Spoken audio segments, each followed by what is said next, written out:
Welcome! In this episode, we will discuss why you shouldn't buy or sell without knowing the 5-year rule and what's happening in today's real estate market. Headlines are saying home prices are starting to dip in some markets. And if you're beginning to second guess your plans based on what you're hearing in the media, here's what you need to know. It's true that a few metros are seeing slight price drops, but don't let that overshadow this simple truth. Home values almost always go up over time. While everyone remembers what happened around the housing crash of 2008, that was the exception, not the rule. It hadn't happened before and hasn't since. There were many market dynamics that were drastically different back then, too. From relaxed lending standards to a lack of homeowner equity and even a large oversupply of homes, it was very different from where the national housing market is today.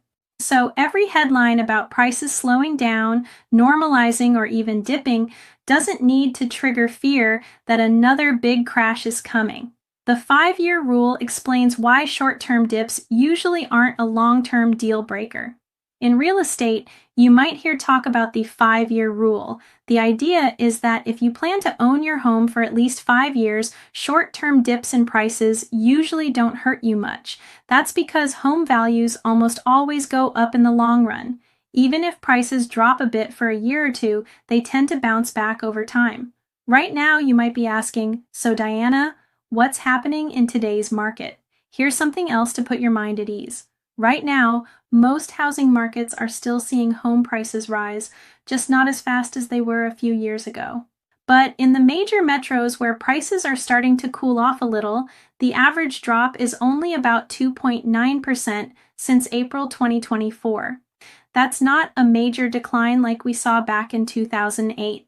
And when you look at the graph, it's clear that prices in most of those markets are up significantly compared to where they were 5 years ago, the blue bars. So those homeowners are still ahead if they've been in their house for a few years or more. Charleston's housing market is showing mixed trends, with some indicators suggesting a slight cooling compared to last year, while others point to continued seller strength.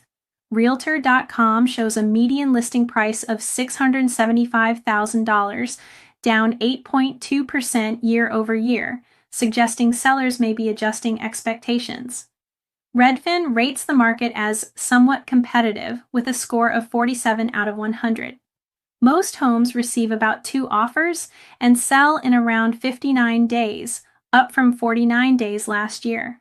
Inventory is rising, but demand remains strong enough to keep the market in seller territory. I specialize in new home construction, and builders are offering incentives such as rate buydowns, closing cost assistance, or upgrades, reflecting increased competition with resale homes and a push to attract buyers. Did you know that it doesn't extra to use my services since builders pay for my real estate fee? If you're interested in buying a new construction home in Charleston, Myrtle Beach, or surrounding cities, please contact me. New construction is increasing, but not fast enough to fully meet demand, keeping pressure on prices and infrastructure. In summary, Charleston's housing market is experiencing a slight softening in price growth and a modest increase in inventory, but remains competitive and favorable to sellers. Let's look at the big picture. Over the past 5 years, home prices have risen a staggering 55%, according to the Federal Housing Finance Agency. So a small short-term dip isn't a significant loss. Even if your city is one where they're down 2% or so, you're still up far more than that. And if you break those 5-year gains down even further, using data, you'll see home values are up in every single state over the last 5 years. That's why it's important not to stress too much about what's happening this month or even this year. If you're in it for the long haul, and most homeowners are, your home is likely to grow in value over time. So what's the bottom line? Yes, prices can shift in the short term, but history shows that home values almost always go up over 5 years. So whether you're thinking of buying or selling, remember the 5-year rule and take comfort in the long view.